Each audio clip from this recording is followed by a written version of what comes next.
আজকের ওয়েদারটা ভীষণ সুন্দর, তো সেই কারণের জন্য আমরা বন্ধুরা ডিসাইড করেছি যে আমরা একটা পিকনিক করব। আমি একটা এরকম ছোট্ট ব্যাগ নিয়েছি।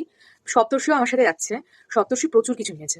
তো আমি একটু সপ্তর্ষি দেখাচ্ছি যে সপ্তর্ষির ড্রেস, আর মমতা ব্যানার্জি থেকে ইন্সপায়ার হয়ে সবুজ বেল্টের চটি, হাওয়াই চটি, ওর গিটার, এবং এই ঝোলার মধ্যে প্রচুর কিছু আছে, খাবার আছে, জল আছে, আর কি কি আছে, বসার জায়গা আছে, বসার জায়গা আছে, তাস আছে। তাস আছে, প্রচুর কিছু আছে, মিউজিক প্লেয়ারও আছে, স্পিকার।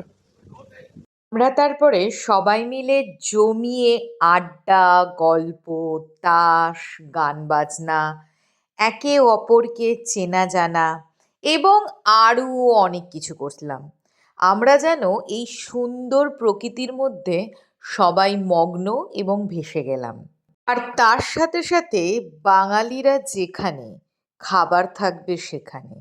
বিভিন্ন খাবারে মচমচিয়ে কামড় দিতে দিতে বিভিন্ন গল্প সারলাম। আর তারপরে তাসের চাল আর উনোর রং মেলানো তো রয়েছেই।